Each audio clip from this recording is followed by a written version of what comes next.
So by show of hands, who's here for the very first time tonight? I'd like to see that through the lights. Good stuff, and you guys, a lot of old timers here too. Well, thanks for coming out. We really appreciate your spending your time with us on this Wednesday night. In the back, can you guys hear me? Raise your hand if you can hear me. Good. Grab a seat. Nice. We have a really cool program in store for you tonight. We have a bunch of partners in crime that we're going to hear from, and it's going to make it all the more exciting. Without further ado, I'm just going to, we're going to roll through announcements, and then we're going to make some introductions, then we're going to go. Yeah. Okay. I want to thank our sponsors. Without sponsors, this wouldn't be possible. So I want to big a round of applause for our friends at Microsoft in the back. Nice. You guys hopefully met Microsoft, and we'll be taking a vacation in just a few minutes. Lisa's going to come up and going to speak.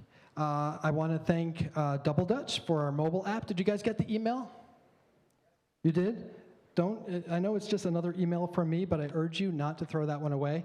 We have a special mobile app for you tonight so you can interact with each other in the room, and there's an event feed so you can chime in on different presentations, upload photos. You get points for everything that you do, and the 5 folks that have the most points will get into our next event for free.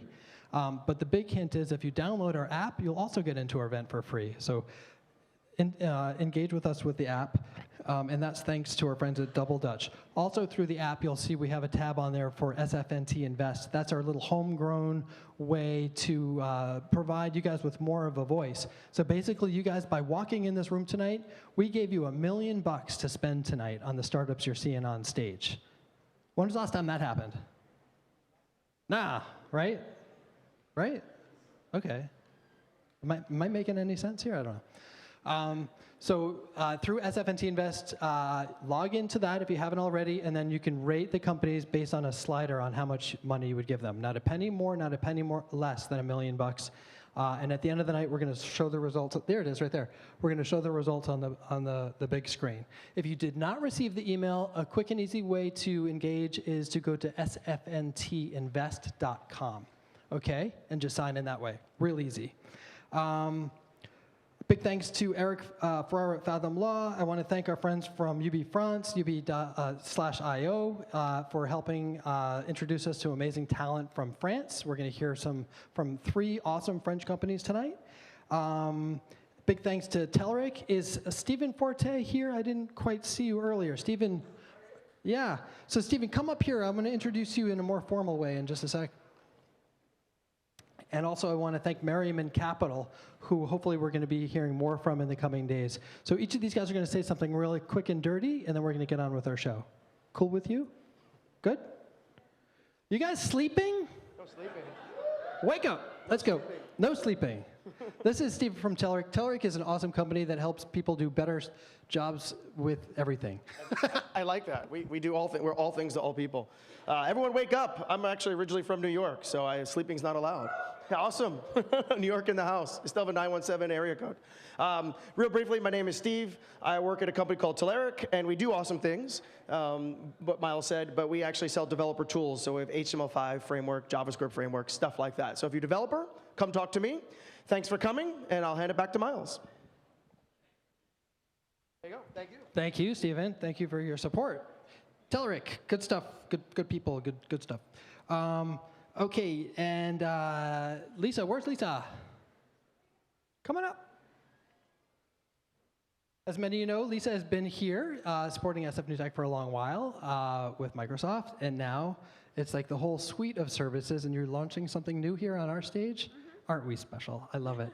Cool. Tell us all about it. How do you want to do it?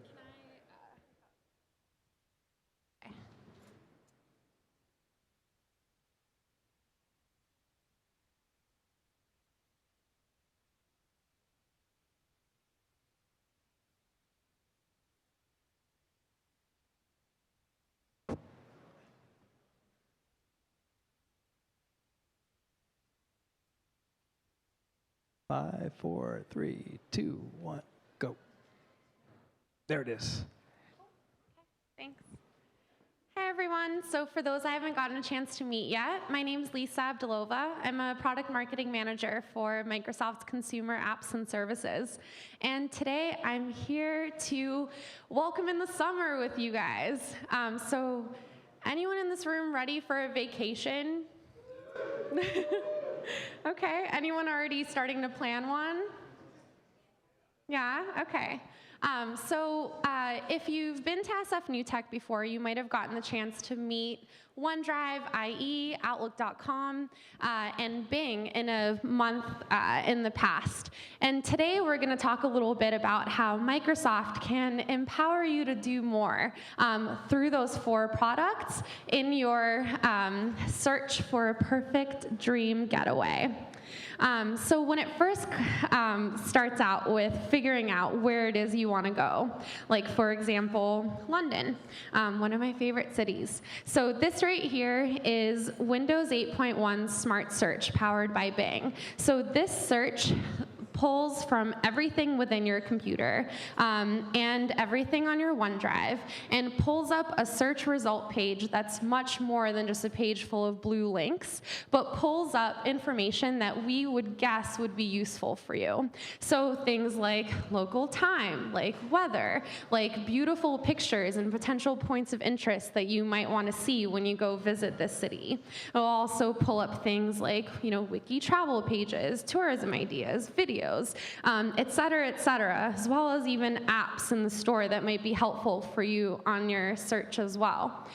It also will connect you to Bing Travel, which takes that experience to a whole new level. Because aside from just getting, pictures and web results, it also gives you an idea of things that might help make your experience easier, like knowing the conversion rates for your currency, figuring out where this actually is on the map, looking at pictures, but also, and top restaurants, attractions, all of these things, all at once in your fingertips with the power of Bing Travel. But you can actually explore the different types of attractions that you're gonna go see through this app by moving it around with your fingers, since with multi-touch functionality, you're able to do that here. But in an even cooler way, you can actually explore that. And I don't know if you guys can see this, I'm connected here. But by actually moving around your computer, you can explore these attractions straight from your seat. It's a little hard with this thing connected to it, but come check it out right here in the back afterwards. So let's say you explored this city and you decided, you know what, this is freaking awesome and I definitely want to go to this. So now with IE11, which right here you'll see is full screen, touch friendly, the URL being here at the bottom and just a swipe away to give you more room to browse.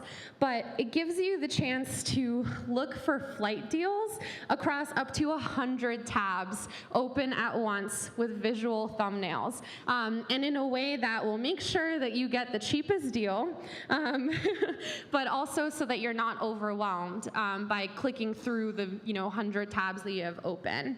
And if you want to keep, once you end up finding the ticket and you start thinking about what it is that you're actually going to do there. With side-by-side browsing, you can actually have those 100 tabs open at once, and you can start taking notes on OneNote here on the side. So this OneNote is actually saved to the cloud with OneDrive. So this OneNote, while it's running as a desktop app here, can be shared with other people for them to add. So if you are coordinating with a group of folks and you all have different ideas about things that you want to do, people can throw it all into this OneNote. Or you can just, if you want to make the plans, you can just share it with them and they can just view only. But then you'll be able to access this OneNote notebook as well as any of your other Office suite with OneDrive across browsers, across devices, across everywhere that you are. So it's one thing to talk about great ideas of places that you want to go, But if anyone's actually had the pleasure of coordinating a group of people to take a trip, you know that it takes, sometimes can take a little bit. And that's when you realize that some of your friends never check their emails. And some of your friends, you can only reach them on Facebook chat, or others that, you can only, you need to talk to them face-to-face over Skype video when you're coordinating something like this. So with Outlook.com, that can actually be easier for you, because here with our messaging dashboard included in Outlook.com, you can Facebook chat, you can G-chat, you can Skype video, and you can send emails all within Outlook.com. So you can go on that trip. And then if you have OneDrive installed on your phone, and that's iOS, Android, Windows Phone, whatever you got, OneDrive actually can automatically back up your photos, so that, and it's deeply connected with Office Online, OneDrive, Outlook.com, so that when you come back, your photos are already in the cloud and accessible on any browser, on any device, on your hotel's laptop, whatever, your friend's tablet, whatever it is. And then you can take your London pictures and you can share them instantly. You can share them, you can invite people to the folder so that they can throw in their own, so that they can add in their own in there. You can send them a link, also view only or edit, or you can publish to Facebook. Or you can send them a sweet looking email with full-size image photos in an email like that. So these are just a few peeks into how we think Microsoft can empower you to do more, can help bring you a dream vacation. And in spirit of this, dream vacation, new innovations that we're building out at Microsoft, I'm excited to talk to you guys about this new Idea Lab network that we're launching.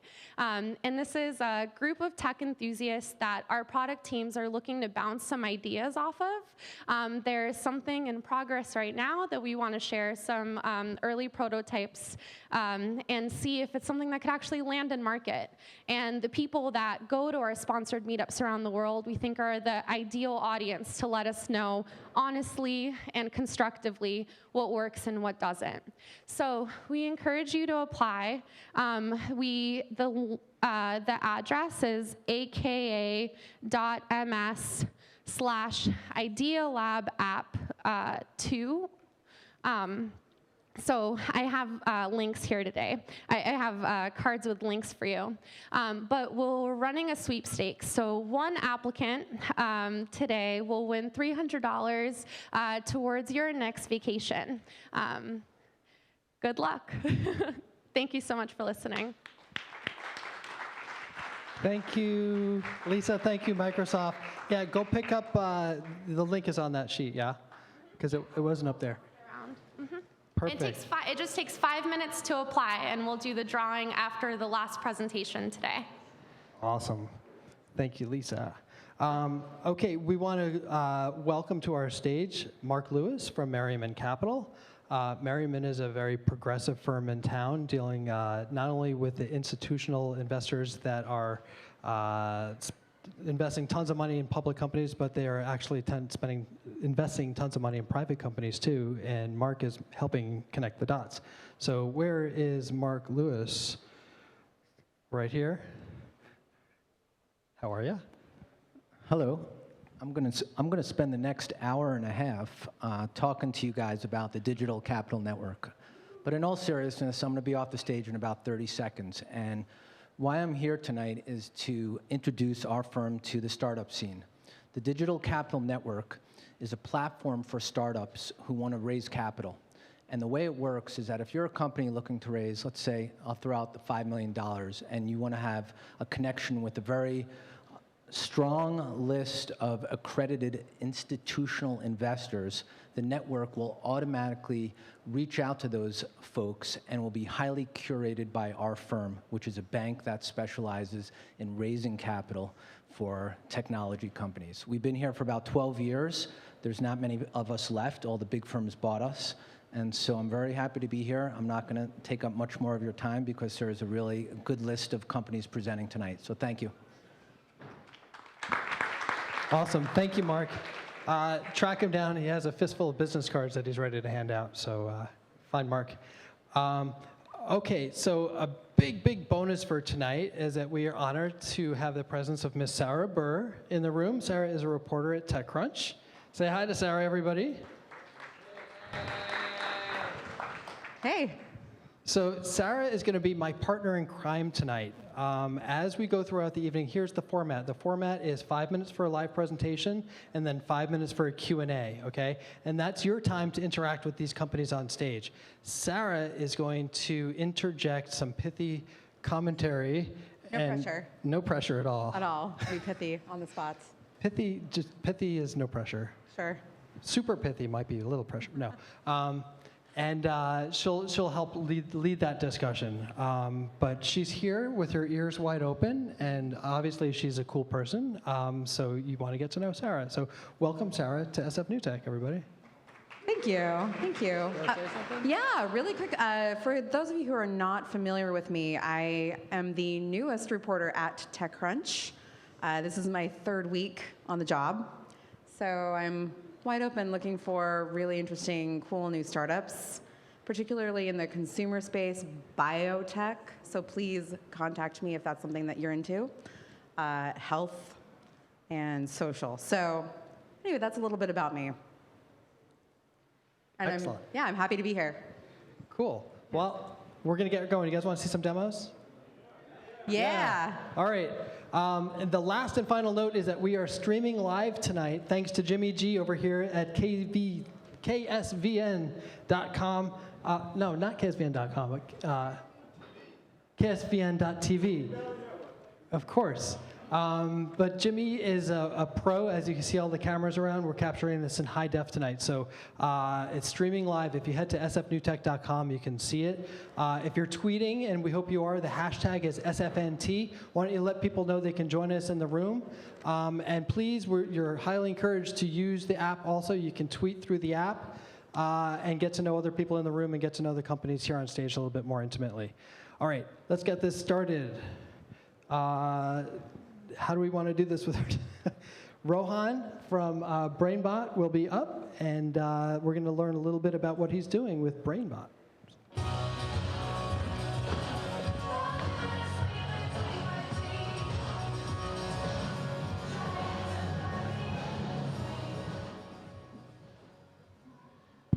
Hey, so as Miles said, I'm Rohan, and you guys can hear me all right? Cool. So at BrainBot, we make wearable wellness tools. So that includes biosensors that you wear to kind of help you relax and calm down. Hopefully you guys have all had enough drinks at this point that you're mostly relaxed. So I'll try to talk fast and get through this in the 5 minutes. So my background is actually in neuroscience. I used to be at Harvard studying monks. So you might wonder, why would a Harvard neuroscience lab be looking at a bunch of monks who come into the laboratory?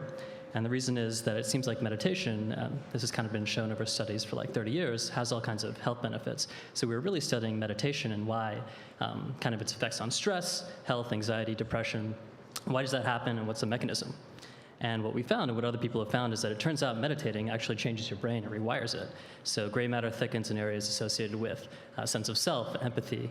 White matter tracks actually totally rearrange. That can happen in as little as 4 weeks. So basically what we found was that there are kind of concrete, measurable, quantifiable changes that happen in the brain that you can actually track over time.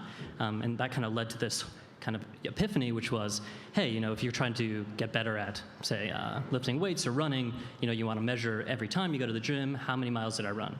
And the next week, did I increase that number? Same thing with reps, kind of weight training. But with meditation, it's very kind of floofy. It's very internal.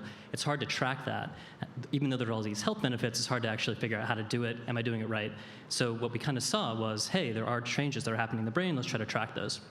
So I quit my job, and I took a one-way ticket to the Himalayan mountains. So I traveled around for like 9 months with a bunch of brainwave equipment in my backpack, looking for meditating monks, and I found them. They live at the top of those mountains. And what we did basically from that data set was to kind of create an algorithm that detects meditation. And we turned that into an app, which is now live on the App Store, the iOS App Store. It's called Sunlight Meditation. You can download it if you like. Basically, the way that this app works is that it's a little bit of habit design, a little bit of kind of high-tech neurofeedback. Basically, what happens is you're trying to grow this plant. The more you meditate with it, the more the plant grows. Once the plant's grown, almost like a Tamagotchi, you guys remember that thing? You gotta like feed it, otherwise the Tamagotchi will die. It's the same thing with this kind of plant. You just have to meditate with it every couple days, keep the plant healthy. Just a habit kind of design. But the interesting thing that is kind of novel about this headset, and the video is not showing, so I apologize, but basically what it allows you to do is kind of track your meditation over time. So say, you close your eyes, you don't know what you're doing, excuse me, and you're just kind of, in your own space, and you start to think about, God, what do I have to do tomorrow? What didn't I do today? Why am I sitting here? My legs hurt. There's like all kinds of thoughts that come up during this practice, and you know that meditation is good for you, but you can't do it. It's hard to actually stay focused. So what this app actually does with this brainwave headset, and you can see one right here, is that it actually measures when you're distracted. Say when your mind starts to wander, and it gives you feedback. So we worked with meditation instructors. Their voice comes in. It's almost like a virtual meditation instructor who will actually say things like, come back to your breath, things of that nature when your mind is wandering, when you need it at optimal times. So that's how technology kind of help with this. We actually just licensed our technology to be the brain of this new product that's going to be kickstarted the next, hopefully, couple days, which is the Lotus. These guys are making a really cool brass pedal lotus, and basically you meditate with it and it blooms. Pretty cool, and they're using our algorithms and our app as the kind of brain to run the whole thing. This is a demonstration of how that works.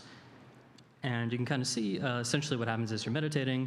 It goes to the app, which is our kind of our secret sauce, and that then allows the flower to bloom. So that should be a video, not playing, but you get the idea.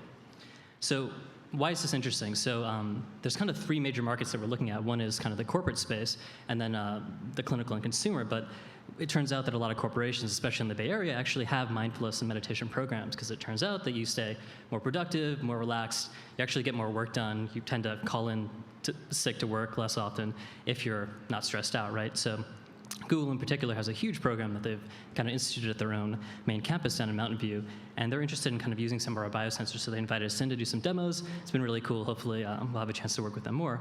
We actually just started our first pilot in the clinical context, which is at one of the Bay Area's largest chronic pain clinics. So it turns out that people with chronic pain actually benefit from mindfulness meditation, so they're using our app and our kind of hardware to help people with chronic pain deal with it a little bit better. And they're our first paying customer, so that just happened a couple weeks ago. Very exciting. And we're also working on some wearable devices. Can't really talk about it too much now, but all of this is kind of getting smaller and moving towards a cool form factor. Team from MIT, Harvard, a bunch of smart people from Stanford and so forth. And that's it. Right on, Rohan.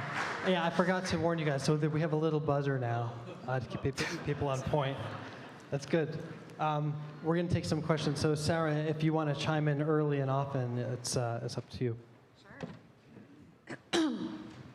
So this is kind of right at my, I'm supposed to be right here, right in the spotlight in my eye. This is kind of right up my alley. So there's been a couple of different people that have made these brain sensors. I'm sure you're familiar with Motive and a couple others. What is different about yours? So just to clarify, this actually is not our headset. We've partnered with another headset manufacturer to make this, which has actually been great. We have a team of 3, so we can't go to manufacturing. So we basically solve the inventory, fulfillment, manufacturing problem by partnering. Every time we sell one of these, we get a percentage. So that's our short-term business model. We are working on a wearable device of our own, but that's a different thing. That's a little bit down the road. Okay, what's been the most interesting thing that you've found from your research? Yeah, I mean, being in the Himalayan mountains, I meditated in like a cave. Like, I don't know if you guys have seen Batman Beyond. You know, the movie where it's like the monastery at the top with the blue flower and the monks. I think I was there. I'm not sure, but You were there. Yeah, I think so. I mean, so these people are basically, they spend their life like decades at the top of mountains just meditating all the time.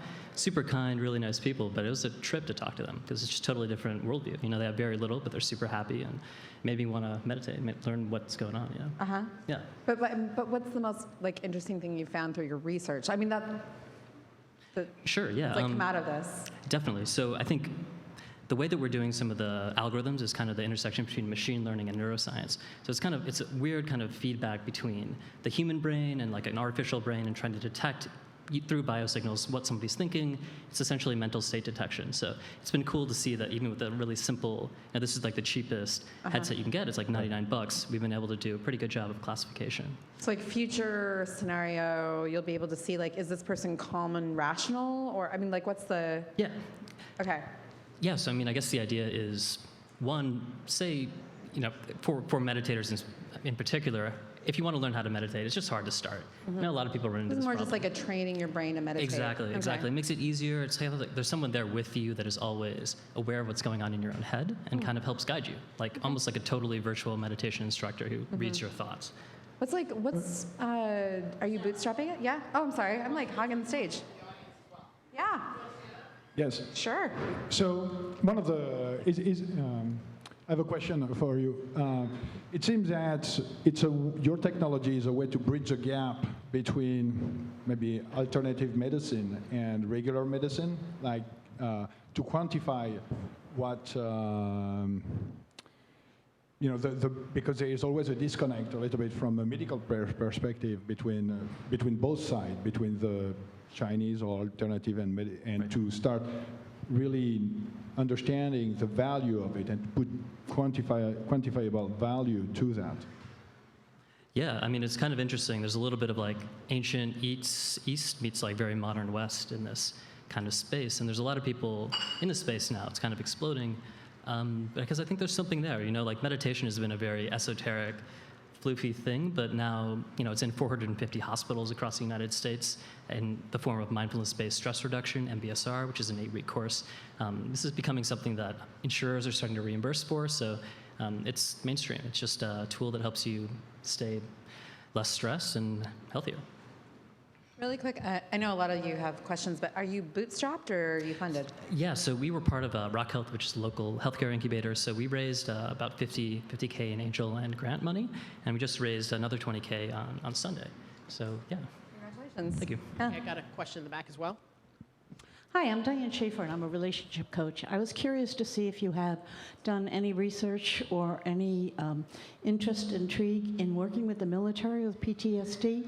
I've worked with several of them using a similar technique, but didn't have this type of application.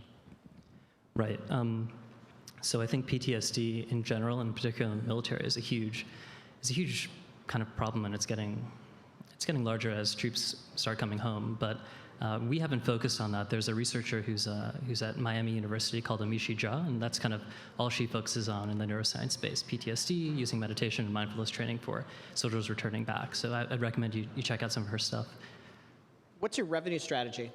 Sorry, what'd you say? What is your revenue strategy? Yeah, so like I said, we get a cut of every headset that we sell.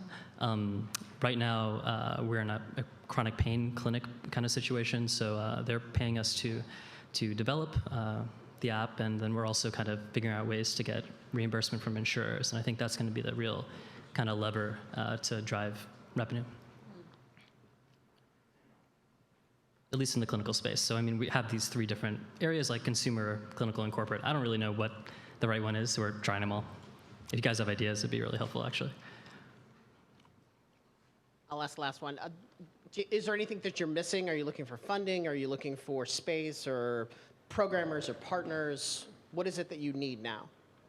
Yeah, so we're actually raising another seed round. Like I said, on Sunday, we raised another 20K. We're trying to raise 300K in the short term, and that's going to provide the ability to kind of ramp up our clinical program, get our hardware going, and actually hire everybody full-time. They've been kind of working for free, so hopefully we'll be able to pay them now. Yeah. Right on. All right, Rohan from BrainBot. Give him a round of applause. Good stuff, Rohan. Thank you. And next up, we want to welcome Matt Ivester. He's the CEO of Kindr.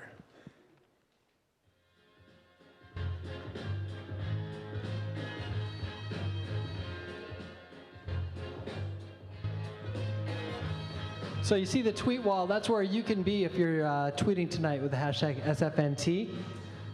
Please do tweet, keep it clean, or not.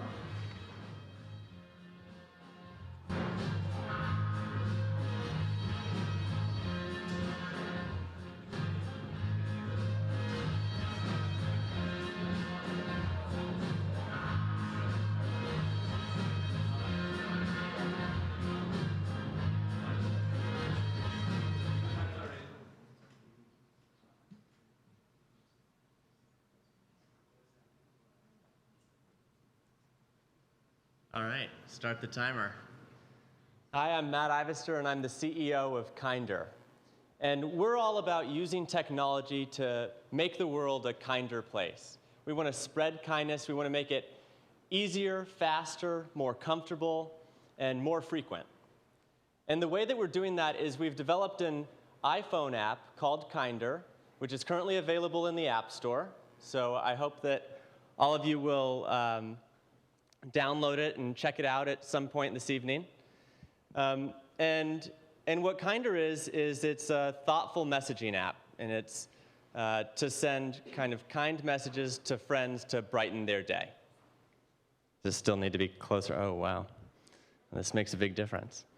And so as we looked at the thoughtful messaging space, we realized that there were not a lot of good options. We talked to a lot of people, and when we talked to them about sending greeting cards, we realized that almost no one under 30 has sent a physical greeting card.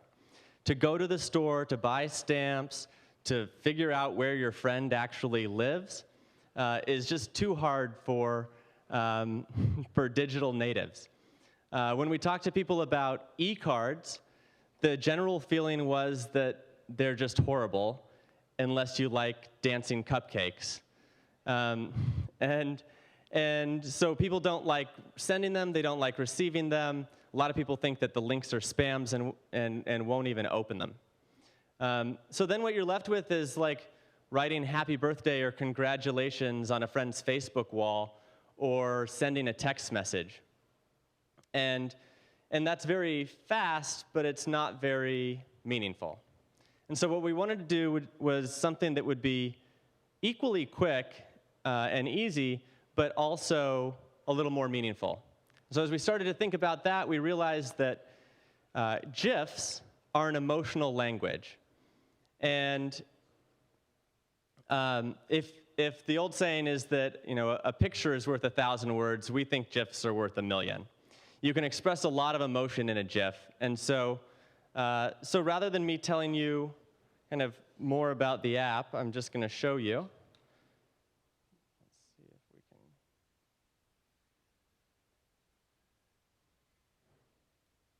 Uh-oh. I don't know why it got so big, but.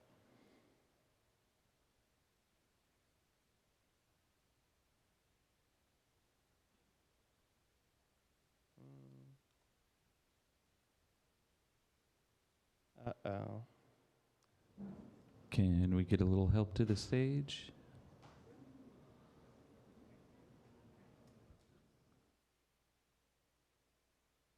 There, we just had to restart it. All right.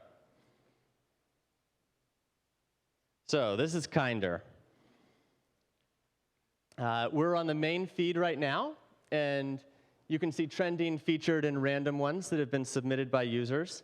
This is a birthday one, but there's all kinds. Some are just random compliments that you could send any day. Others are more event-based. Here's one that's just some words of encouragement. And so you scroll through and you find one that you like. And if you want to send it as is, you can just tap the picture, then scroll down, find your friend, and press send. And it's that simple. You can also edit the text if you want to personalize it. And you can browse by category. We've got a bunch of different categories, kind of the ones that you'd expect for thoughtful messages. And then when you send a Kindr, it can be sent to anyone. So if they don't have the app, they'll just get a text message that has a link in it, and they can click it and watch it on their mobile browser. But if they do have it, if they do have the app, then it appears in their inbox, and it's a super visual inbox, and it's fun in that way.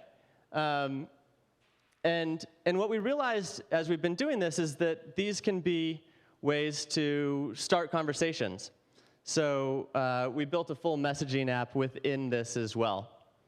The next thing that we're doing is building a thoughtfulness engine that'll analyze your social feeds and prompt you when there are opportunities for kindness, like birthdays, engagements, and whatnot, through natural language processing. And with that, my 5 minutes are almost up, so I hope you'll all join us in making the world a kinder place.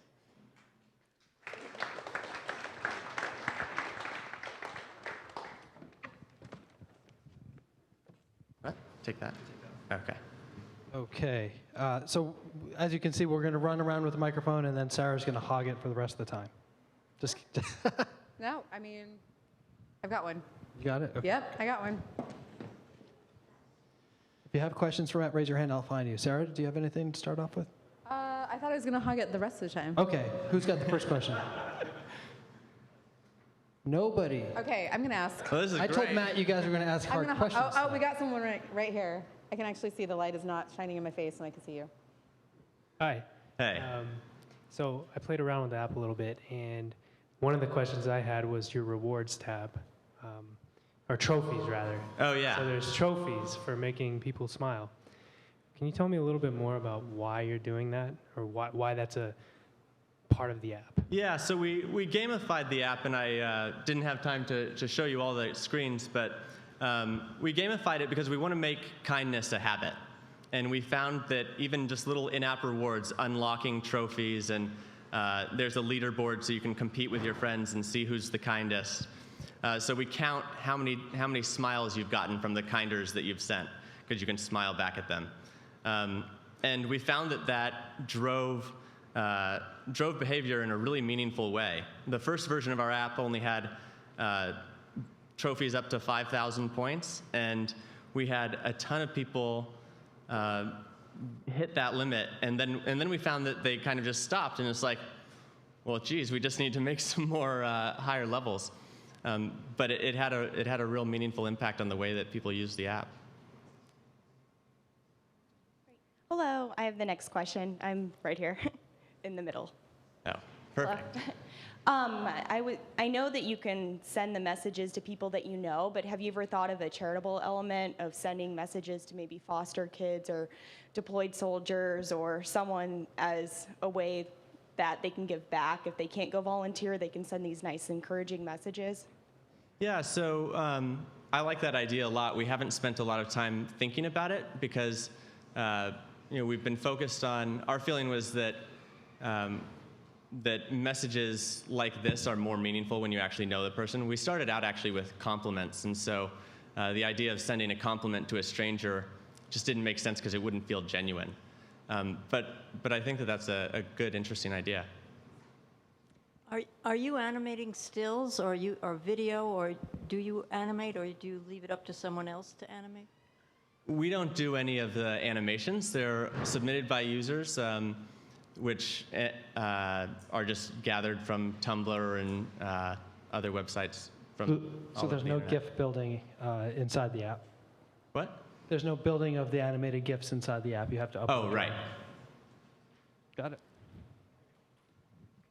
Okay. Speaking of, speaking of building, not building, so you're using images from the internet. Do you have any issues with copyright?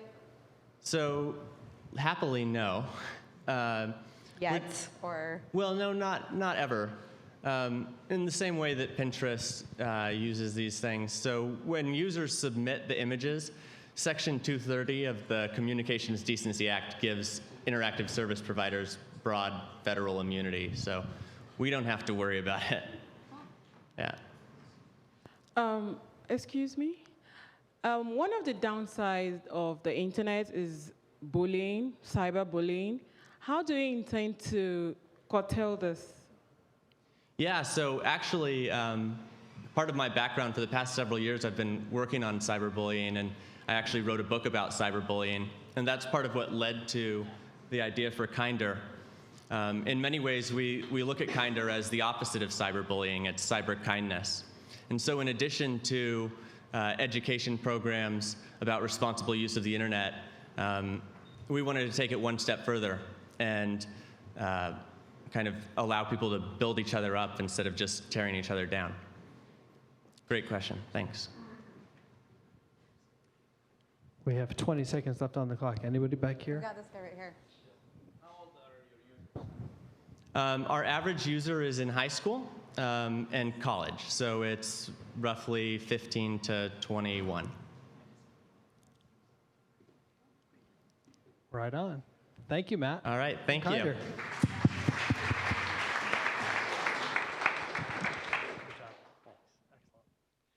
All right, you guys having fun? You learned something new, maybe? Yeah? Okay, Matthew Myers, CEO from Infrastructure Upgrade, is up next, and this is pretty cool if you care about your surroundings.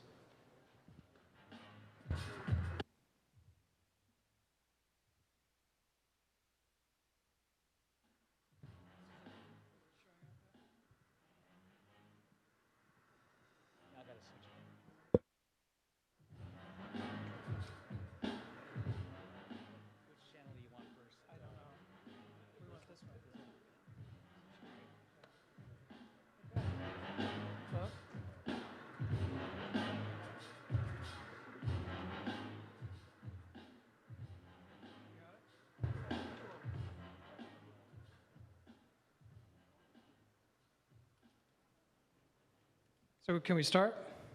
Awesome. First of all, I'd like to thank Miles, Matthew, Liberty, and Greg, and the rest of the SF New Tech team for having us here tonight, so thank you. I've known these guys since I first came to San Francisco. So diving right in, we want to introduce both our company and our mobile application, Upgrade It, which is right there. It's available in the Apple App Store. And towards the end, during the Q&A, we're also going to give you a little bit of a teaser for our iPad app, which is an enterprise system, kind of like Salesforce, but for infrastructure architects and planners. But right now, we're going to dive right into our upgraded app. So let's open it up. And this is really a tool both for members of the public to use to recommend architecture or engineering innovations you want to see in your community. So if you're concerned about a building project, you can use our app to track and kind of rate, rank. It's kind of crowdsourcing for infrastructure, but it also has a second dual-fold purpose. If you're a professional planner, architect, or engineer, you can use this app to track issues on your job site. So let's say you're designing a building. Let's go in and do an upgrade. So go to the buildings category, click. So while she's doing this, you're going to see the splash screen, and the crowdsourcing aspect of it is in the rating. So this allows you as the initial person doing the visualization to rank it, but then another person can go in and re-rank that same visualization. So add a photo.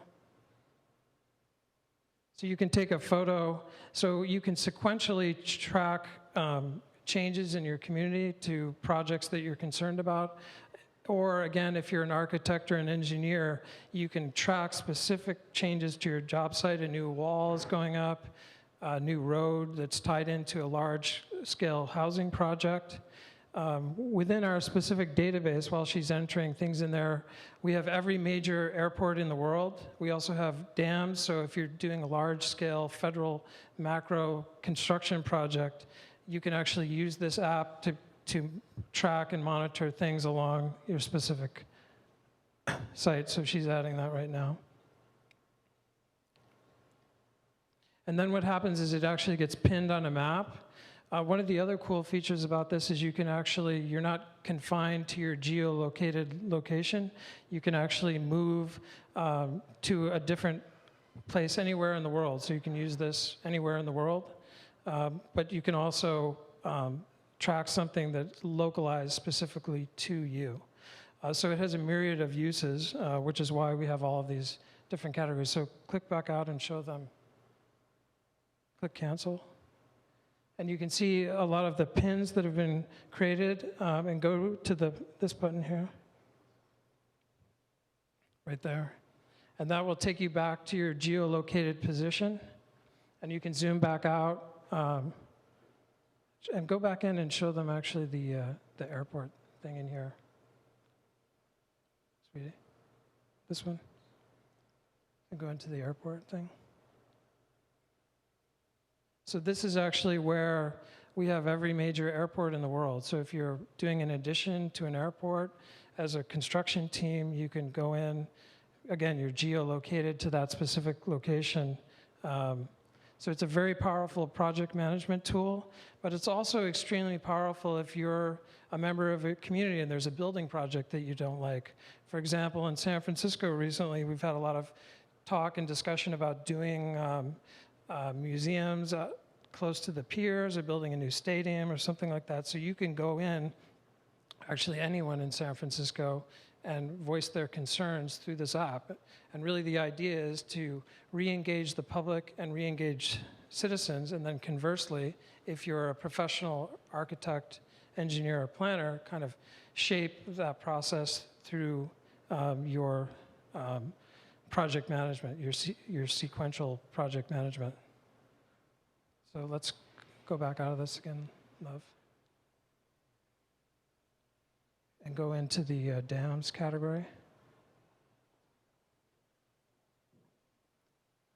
So this is the kind of database system that's tied into we have a huge database, collection of databases that are tied in on the back end. And all of this data, a lot of people ask, well, what do you do with all this data? We actually send it to our enterprise app, and if we can pull that up and switch over to the other side.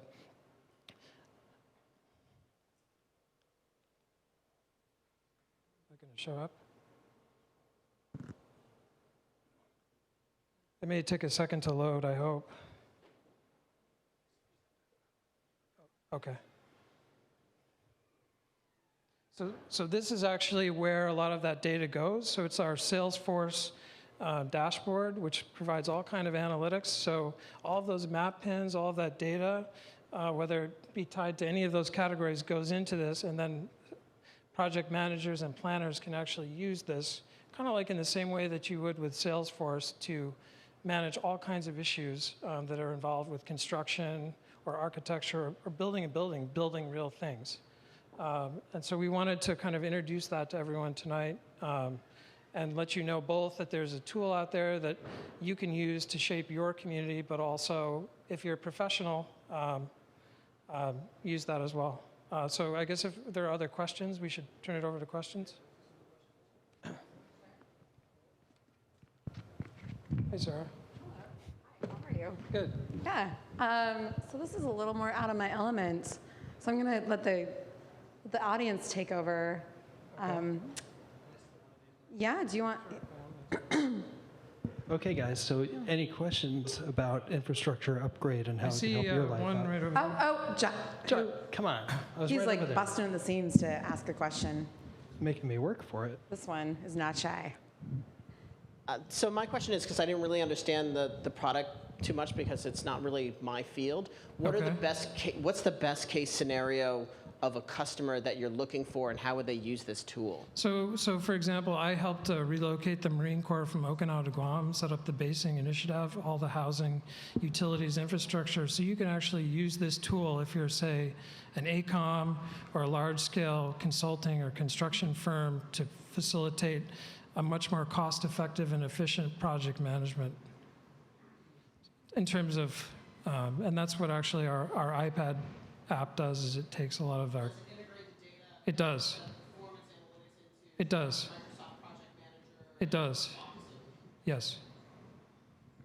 What's the hardest thing about what you're doing? What's the hardest part? Okay, so actually, the hardest part is actually introducing people to a field or an area that a lot of people might not be familiar with, which is actually a huge industry. Okay. And so infrastructure is one of those things that people really they use, but they don't always realize like what goes into it or what's behind it. And really, technology, mobile applications really are going to provide the next wave in terms of project management and community interaction, because we have all kinds of capabilities that didn't exist when, say, I first started out working in architecture, engineering, and planning. And now you can take your mobile device into the field, and it integrates with all kinds of desktop applications, and of course our iPad Salesforce-like dashboard in ways in which you could never do before, because doing like site visits and being out in the field is really one of the most effective ways of dealing with planning and projects, is actually being out there and touching things. But now you can take your mobile device and actually document that and do a lot of cool things with data. Back here, Okay. just from what I saw in the demo, it seemed to me like something like this would be really nice to have in like Foursquare, or something where there are a lot of proposed projects going on around us. Because what I couldn't really see immediately was like, where is this proposed project? Like you mentioned a museum or a stadium of some sort. It's often, you don't realize something you don't like until it's already built, and then it's like kind of around you in there. So Right. for proposed projects, I mean, I think immediately what came to mind was like Foursquare, things that kind of aren't there, but a Foursquare for proposed things, and then I can kind of go in and provide feedback. Are you looking for any partners in that, in maybe other apps that are out there, and maybe adding a layer or an element? Because it seems like you've done a lot on the back end. I'm just wondering if you're open on the front end to maybe partnering up a little bit. We are. And also, I should say, one of our partners and sponsors is Microsoft, who's here tonight. And we're also partnered with a lot of big banking institutions. So BNP Paribas, French bank, does a lot of our HR and payroll and banking things. So we integrate with a lot of the third-party applications that those entities provide. So. And we have the capability in terms of our hosting and things of that nature on the back end to support adding in a lot of activity like that on the server side. So, for example, one of our newest sponsors, and I hope I pronounced their name right, is Nefoscale, and they're down in San Jose, in addition to SoftLayer. So we work with a lot of those guys, and they've given us all the capability to support those sometimes data-heavy applications on the back end. So you can go in both ways, if that answers your question. All right, Matt, we are officially out of time, Okay. but one Thank you, last Miles. question. Well, are you raising money? We are. How much are you looking to raise? About $3 million. Excellent. Talk to Mark. Okay, thanks. Thanks, Miles. Thank you. Thank you. Excellent. Where's Jan? Jan. PresentiGO. Where's Jan? He's like in the back corner of the bar. Look at, he's taking his jacket off. Here he comes. He's running. Watch. He's gonna trip.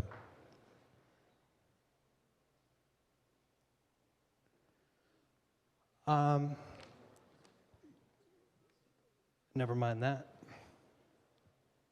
So I see a couple of you guys are chiming in on the app. I think that's awesome. I think that's great. If you have not found it, just in the App Store, go to the App Store on your iPhones. It's free. Download it. Once you have it downloaded, leave your notifications on. I promise we won't bug you too often, but you will receive notifications for free tickets to these events. That's your incentive, people. But also, it's good to see what everybody else is talking about and be in the mix through the app. If you're not on iPhone, just go to Google Play and search on SFNT. You should find it that way as well. We ready to roll? Okay, so next up is Jan Tkac from PresentiGO, who cornered me the last event, saying, I'm in from Czechoslovakia. What do you got for me? I'm like, I'll give you the spotlight. So let's do it.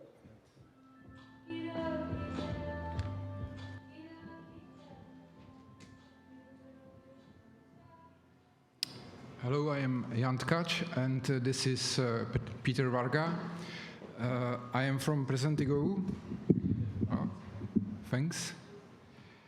And I want to show our product. It's a solution for sales teams operated in the field. Typical situation in companies look like this. It's sales workflow when field reps have to do many activities like reporting to sales managers, entry data into CRM, or give feedback to marketing. But field reps are frustrated from this. Sales managers are not satisfied, and marketing people without feedback are very, very unhappy. And what is the reason? Reason is that salespeople are spending less time actually selling to customers and more time on internal activities.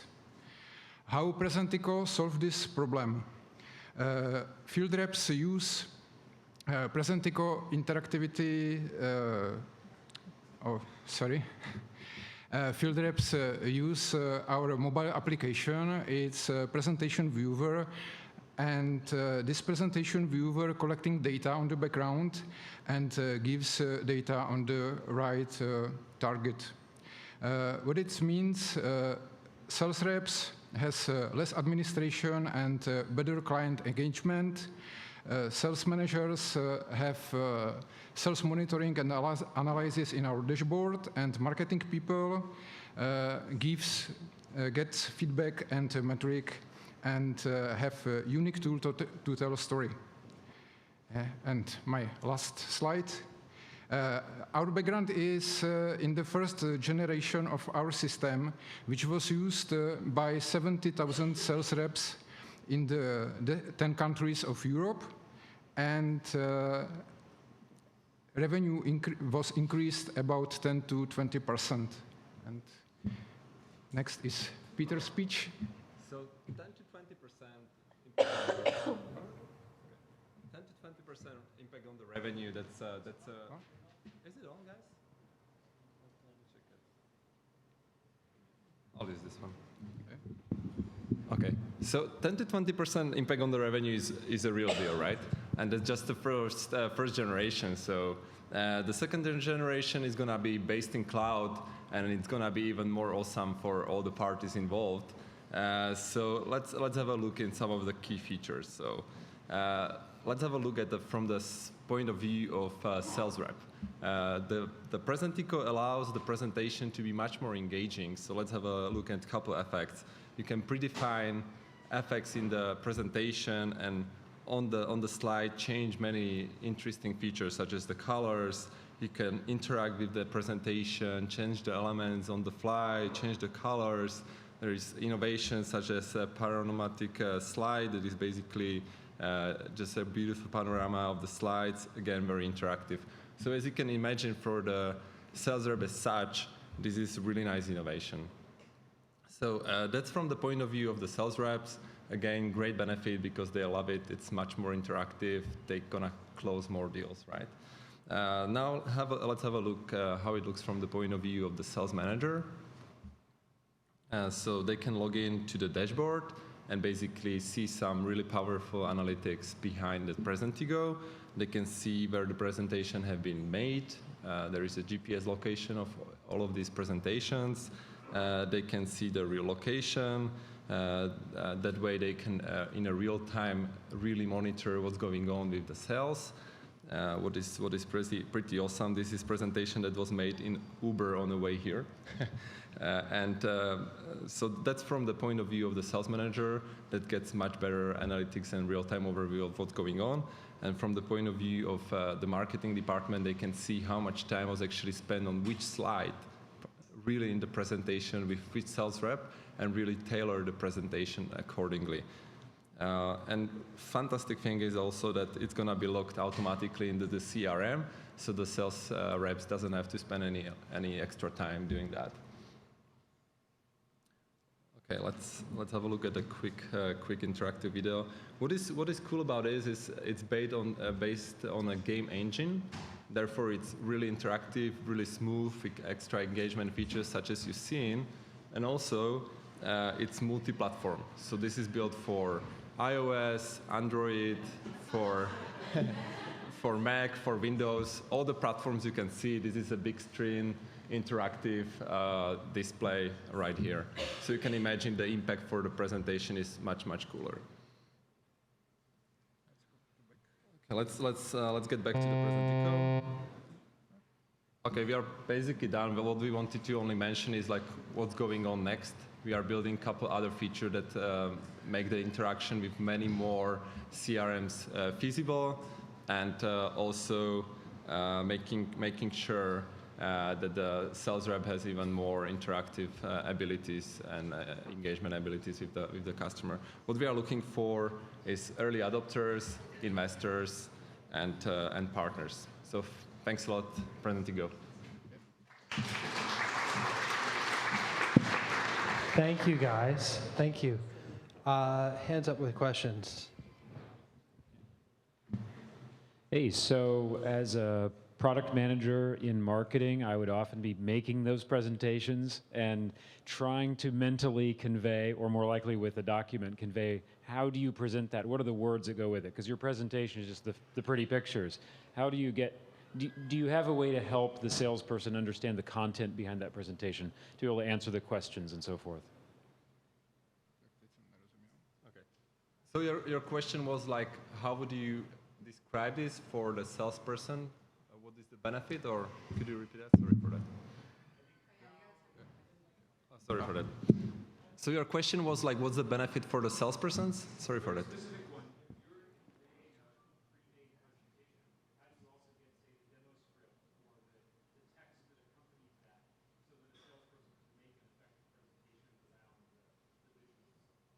So how the salesperson can use it themselves, right? I mean, this is really, really simple thing. Basically, behind this, there is just a PowerPoint you can upload to the cloud, and it's going to be translated into the game engine in a couple minutes. So it can be all created in simple PowerPoint, or if you have like some professional content creators, they can obviously add any other features into that.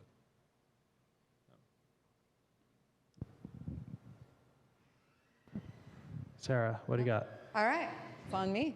How do you, so this is, I mean, this is again like kind of a little more out of my element, but what's next for you? What are you looking to do next, like to build out next? Or can you talk about that? Oh yeah, so the next features are actually here. Mm-hmm. Integration into other popular CRMs. Mm-hmm. Then more cool effects for the sales rep, some 3D wow effects, and some smart functions. I don't know if you want to comment on other features that are upcoming. What's the most exciting part of what you're doing? Like, what need do you feel like you're fulfilling the most in the market with this? Yeah. So čo je tá najväčšia ako pridaná hodnota? So I think so the big need is like the elimination of the administration part. Uh-huh.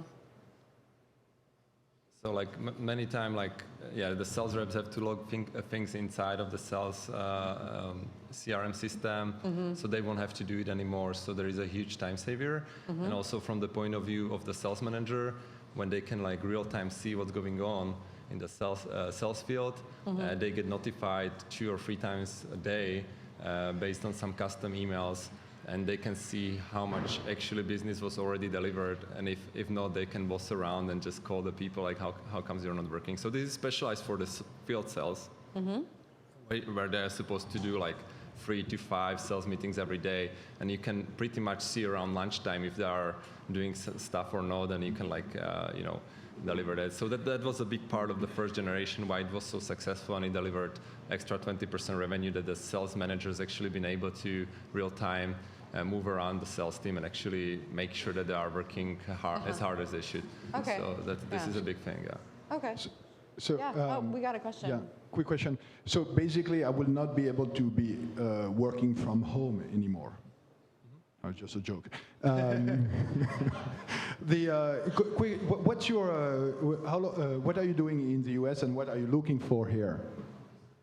I mean, are you here to build a team, raise money? What are you looking for? Okay, so the company is built or founded here, and it's mostly for the customers, right? US is probably the most attractive market for this. It's very sales oriented, so the customers is the next step. the platform is built, so the next step is basically looking for customers and going to market. And we have 4 seconds left, just real quick. Is this compatible with Keynote and Prezi as well, or is it just PowerPoint?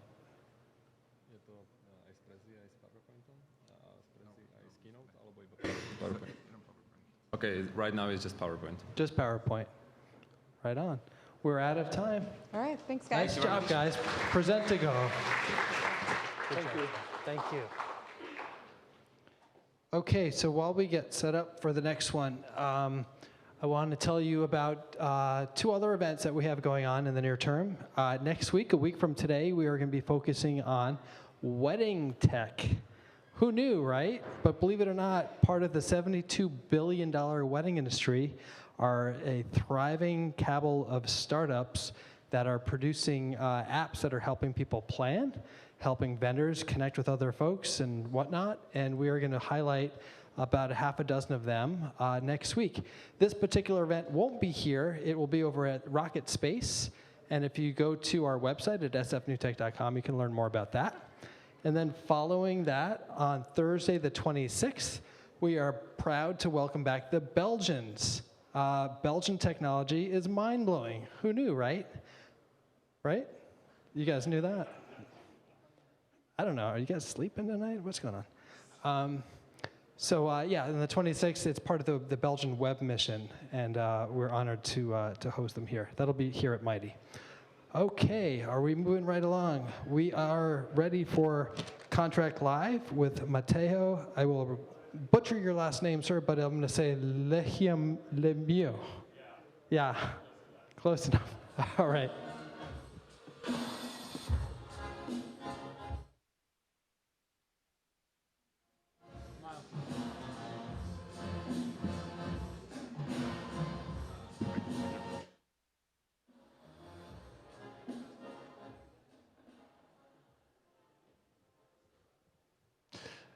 My name is Matthieu Lhoumeau, but Matt is good here. Contracts. I'm here to talk about contracts. I'm sure you're all excited about that. Yeah. My name is Matt, and 5 years ago, I used to work as the right hand of the CEO of a $5 billion company. And one day, that CEO asked me to renegotiate the 500 contracts we had with 500 suppliers. There were something like $300 million at stake. The first 5 minutes, I was like, oh my God, that's really cool. That's a huge mission. And the next 6 months, I was like, oh my God, I want to kill myself right now. Why? Because I spent 1 month looking for the 500 contracts in the file cabinets of the company. Then I spent 1 month reading the contracts to know where they were signed, where they were supposed to end, etc. And then I spent 4 months sending Word documents through emails to my colleagues and to my suppliers just to renegotiate the contracts. And I'm sure you all have experienced the same thing here. I mean, what the hell? Contract management is where finance was 30 years ago. And I'm not the only one saying this. Larry Ellison himself is. We have tools, software, platforms to manage everything in a company, except for contracts. 96% of the companies in the world manage a contract manually, and it costs them $150 billion a year because of business delays, high management costs, and financial and legal insecurity. We think it's time for a change. That's why we created Contract Live. We are the first contract empowerment platform for Swift-running business. Unlike e-signature players like DocuSign, Contract Live does the whole package. We help you guys to manage all your contracts, HR, supplier, customers, across all stages, creation, negotiation, signing, management, on one single platform in order to help you guys accelerate the speed of your business, slash costs, and improve your compliance. Let's see how it works. Let's say I want to sign a contract. I just have to go on Contract Live. I can import my contract, for instance, through a Word document. Let's do that in live. Import. I just have to add the title of my contract. Let's call it contract. And I had just to add the email address of my colleague, let's say Brad. And let's say it's a supplier contract, so I'm going to add the email of my supplier. I'm sure the UI looks familiar to some of you. It looks like Gmail. Yeah. We try to make sending contract as easily as sending an email at Contract Live. So I just have to press send, and that's all. And bam, my contract is now created. My colleague has been added to the negotiation, and my supplier too. And now I can work online with all of them, edit the contract online. We're going to keep track of all the changes, all the versions. You will be able to compare them. And then, of course, you're going to be able to sign it online with the same legal value as a handwritten signature, or as if you were using DocuSign here. And when it's done, my contracts join all my other contracts in one single place. I can see precisely at what stage they are, in validation, negotiation, signature, and I can receive deadline alerts to not miss any deadline anymore. I have automated templates to create thousands of contracts in a snap. The best thing about Contract Live is that you can actually use it starting at $29 a month per user for an unlimited number of contracts. And we are very excited about Contract Live because we launched 12 months ago, and 12 months after, Contract Live has been used for more than 3,000 companies in 80 different countries. And we have now more than 100 paying customers from SMB to huge billion-dollar companies. And as we speak, Bosch, for instance, is currently sending 20,000 of contracts to 8,000 distributors through Contract Live. And this distributor will discover Contract Live within the next few days. You see the trick in our business model. It's viable and it's growing. Why are we here? We're here to build the next Salesforce for contracts. I'm French, but we're an American company. Our headquarters are here in the US. We just raised $1.4 million, as announced on TechCrunch 1 month ago. And we are currently working on a Series A to find the right partner to help us get to #1 Market Street. Thank you.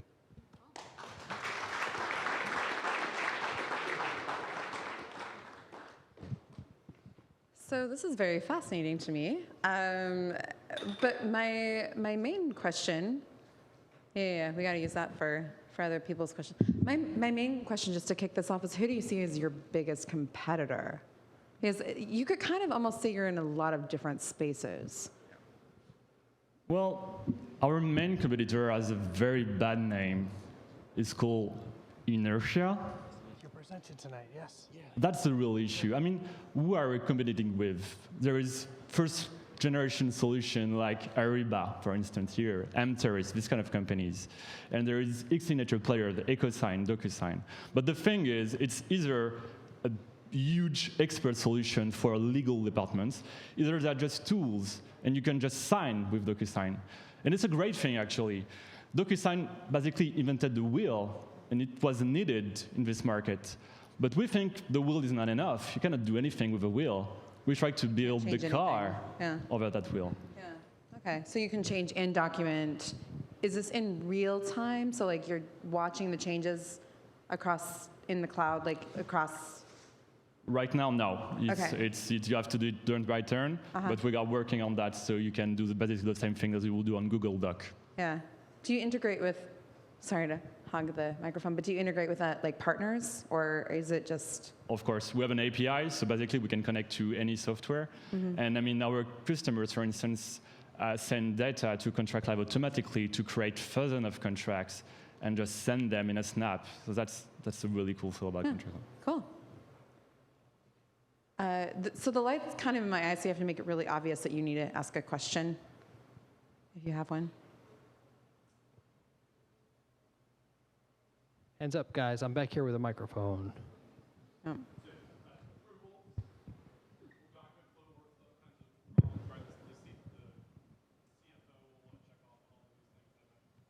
Yeah, so we can do that on Contract Cloud. You have all the validation process, but right now it's very manual. So basically, what we're going to try to add in the next few months is a very traditional workflow with steps to validate before going to the next one. Right now, we were focused on the very basic feature of contracting, which is creation, negotiation, signing, and all the management part. And that's very important. I mean, your contract is not done when it has been signed. That's actually just the beginning of its life. So we have some very nice features on Contract Live about summary sheets. We can compare contracts. You can basically know what are the different financial clauses between all your contracts, so you can actually take actions to sometimes slash your cost, let's say, for supplier contracts.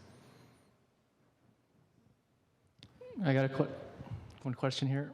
A two-part question. What are your sales and what's your ideal customer profile? You had mentioned Bosch as one of your customers. So we work with any type of companies. We have two employees company working with Contract Live. Just have one user and they can use it for just $29 a month. And we have also like huge companies like Bosch, Siemens, this kind of company. Our ideal customer for us are, of course, companies that have a lot of contracts to create, negotiate, and sign, of course. And in our point of view, or more on our business model, of course, a client like Bosch is one of the best clients we can have. They currently send thousands of contracts to thousands of companies that will use Contract Live. And over the last 12 months, we wanted to validate three things: that we had the right products to answer the issue of companies about contracts, that companies were able to pay for that, and that the viral effect of Contract Live was working. And it's really working. So right now, we are currently focusing on selling to companies. It's not a question of size of a company, it's more a question of number of contracts they actually have to do.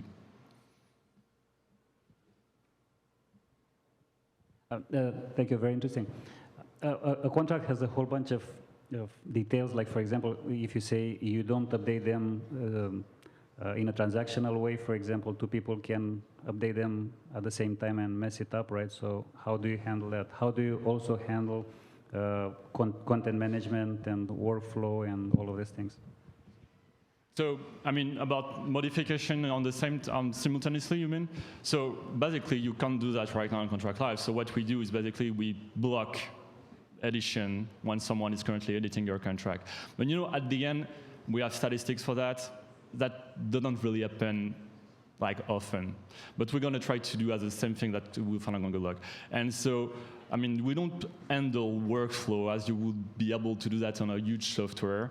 It's one of the parts in our roadmap right now, and we also want to add features for reporting, for instance, because I mean we have all the data of your company with your contracts, and because of that we can actually maybe try to tell you, hey guys, this is an issue. There are issues about this kind of contracts because they were negotiating around like 20 days this month, and we can maybe be able to shorten that contracting, or maybe able to reduce your costs on this kind of contracts. So I mean, that's just the beginning for us. We'll be only here for 12 months now. Yeah, I just have a quick question. So it seems security of the contracts would be a real sensitive issue, especially with the volume of contracts that you have coming in from high-level clients. Do you guys manage all of your systems on your own servers? Or are you computing in the cloud? How do you ensure your clients that the contracts will be secure? Well, it's the most confidential data of a company, contracts. So what we do is basically all the connections to Contract Live are encrypted with the same protocol that the bank uses for their own transactions. And all the contracts are actually stored on electronic safe devices. So we make sure that no one has access to the contract or a client. And it's even true for ourselves. We don't have access to the content of the contract of our customers. And we don't use that content, of course. We don't sell it. So it's very clear. And I mean, we have been able to work with big companies, and they always are of course, asking about security. That's their main concern. And that's a right concern to have. But we have been able to prove that everything was OK right now.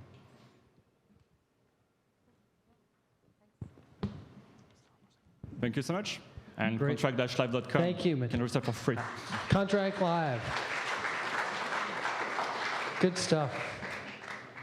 Okay, guys. So we have 2 more presentations tonight, and then what we're going to do, so you know, we have a little feature we called 60-second spots. That's essentially your opportunity to take this microphone and make a quick announcement if you have something to talk about. If you're raising money, you're hiring, you have an event, who knows, grab the microphone. While that is going on, we urge you to go ahead and use the SFNT Invest app to rate the companies you've seen on stage tonight. Go ahead, spend your $1 million. We're going to broadcast the graph as people are investing so you can see what's going on. And at the end of the night, one person is going to walk away with $1 million imaginary dollars, which we're looking to change soon to real money. But they're also going to win a year subscription or maybe even a lifetime subscription. I'm not even sure. I got to check to a cool tool called Founders Suite, which gives excellent tools to get startup shit done for you and your team. Okay, are we ready to roll? Fabrice from Antidot, are you ready, my friend? Let's do it.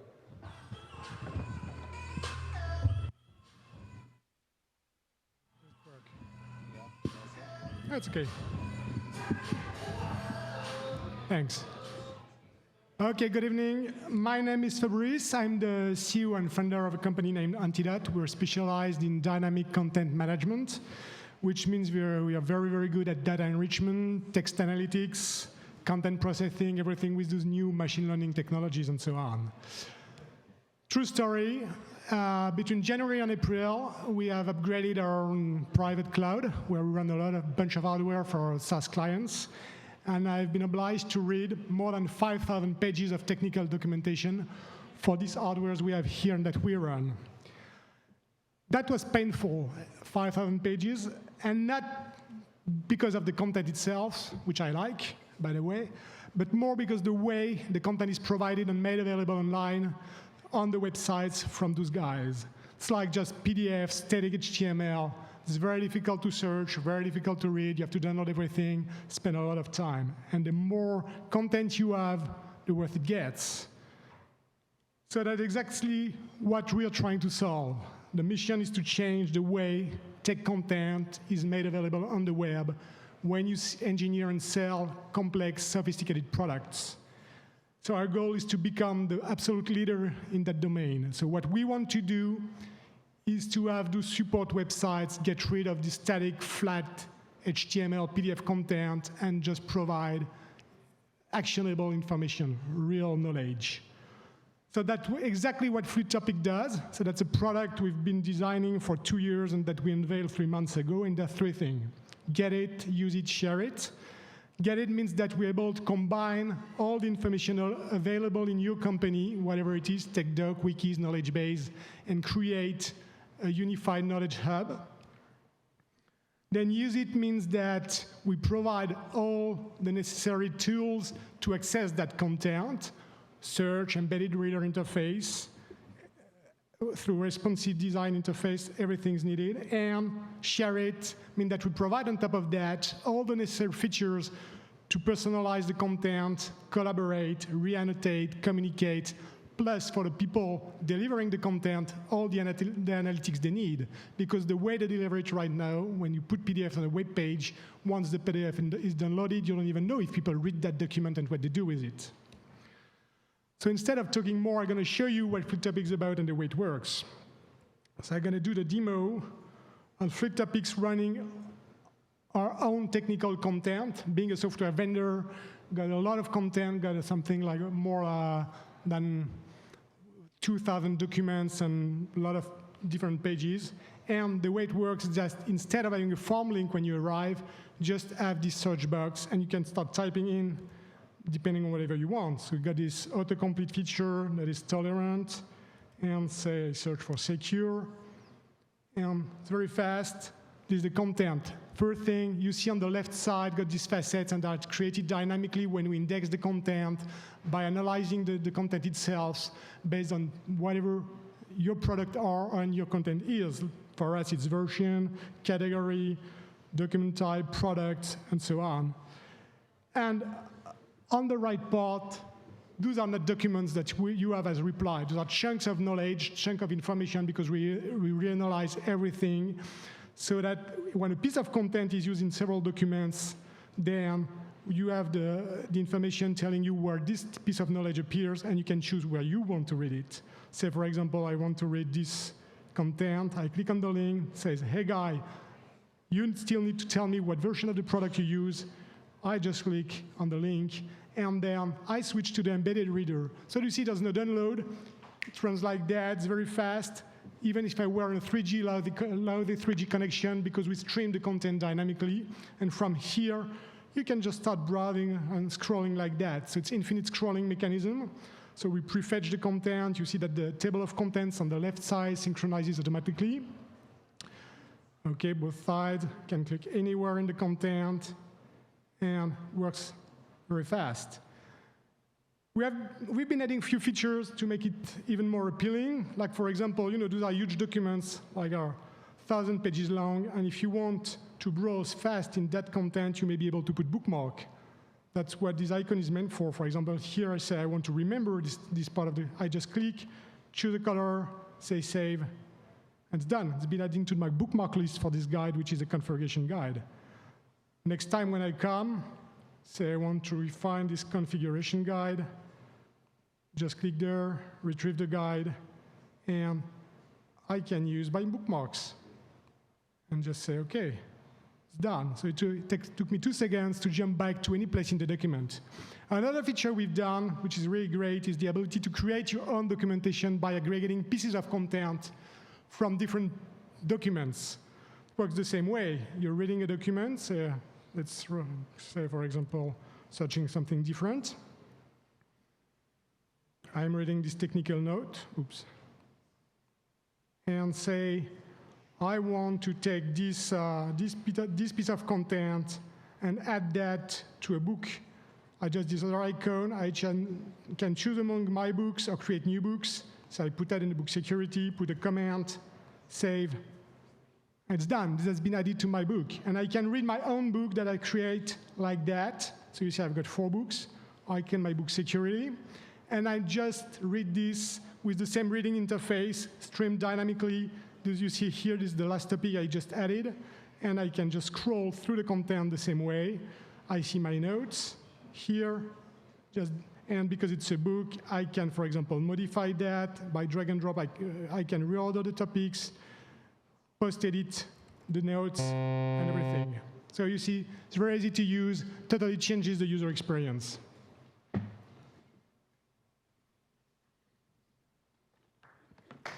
Yeah. Very nice, Fabrice. Thank you so much. First questions. I'm going to open it up to the audience this time. Is this on? This is on, yeah. Okay. Sarah, do me a favor. Could you run down there and find somebody maybe while I fix the clock? Yeah, sure.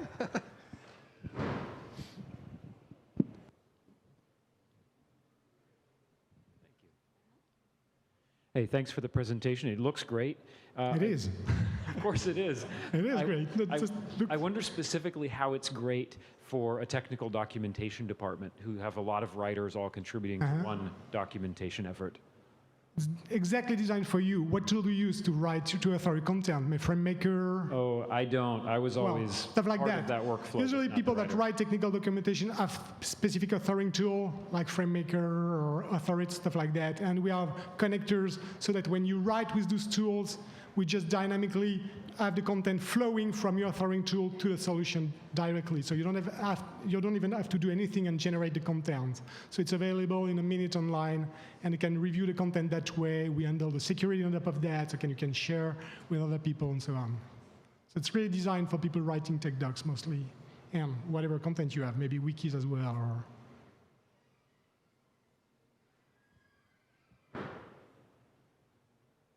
Did you have a question? Hi. What are you looking for here? Hey, clients. It's a very new solution. So we kickstarted it 3 months ago. We already have 2 clients here in the States. Pipeline is mainly here and looking for more. And we may be raising money in 3 to 4 months. So we already have a venture capitalist, and we may be raising some more, round A of more of 7 million in 4 months. Once we've got this more clients, say. So you mentioned clients. Who should what kind of client, what's your ideal client? Software vendors, electronics, network devices, all those guys that got really a lot of content. And the APIs, everything, much it takes to install or to run those stuff. Maybe robotics or medical devices as well.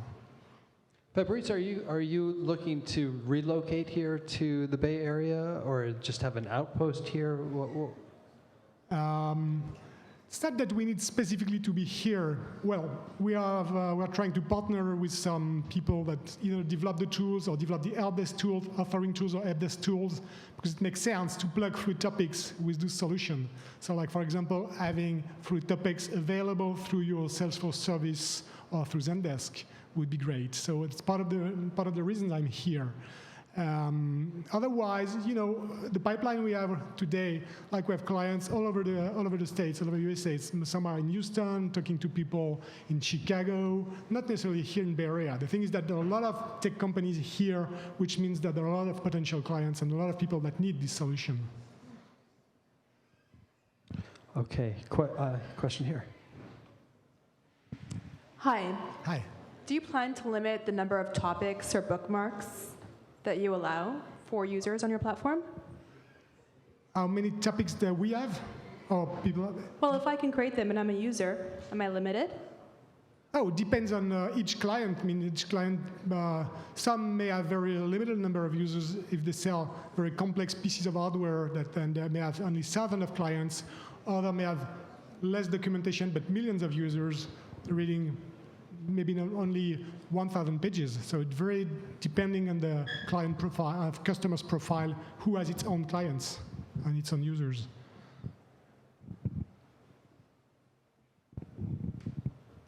But we've seen people having more than something like 10 million pages of technical documentation. We've seen that already. So in that sense, what's your cost benefit, like using your solution versus, can you quantify clearly the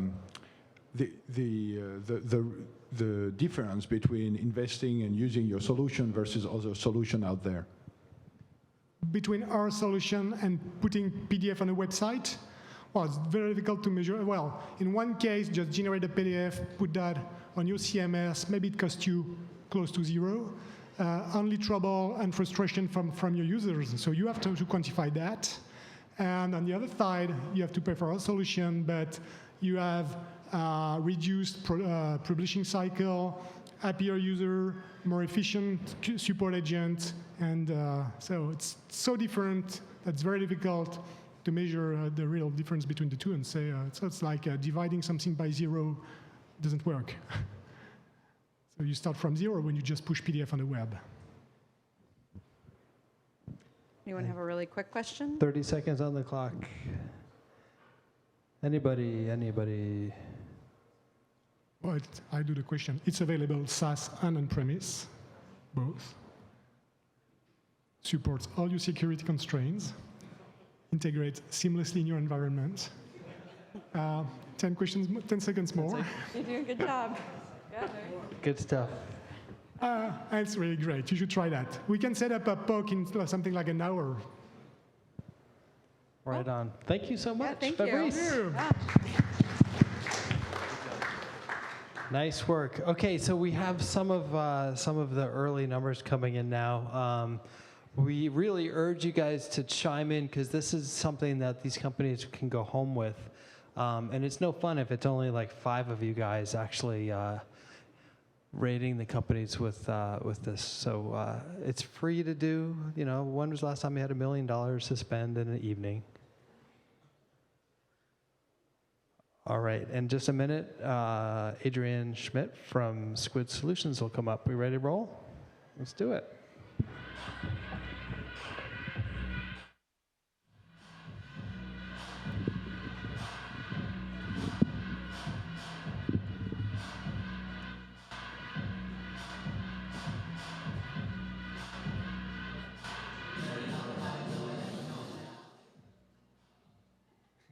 All right, good evening, everybody. Wow, it's, I just arrived 2 days ago to settle in the Bay Area, landing coming in from Paris, so it's really exciting to be here. Thanks a lot, SF NewTek and Ubi.io, for this fantastic opportunity. So I'm Adrien Schmidt. I'm the CEO and co-founder of a company called Squid Solutions, and we make usage analytics software. So when I was actually queuing up at the airport, the border control officer said, "Another analytics company? Isn't there a quota on you guys?" So let's talk about the usage part first, okay? Usage patterns have really changed significantly recently. If you take the example of music, I guess we're all old enough in the room to have actually bought whole albums on CDs. And then something really cool came out called iTunes, and you could actually just buy, parts of an album, a song. And then eventually now you could just listen to any part of any song you want, thanks to the streaming services, right?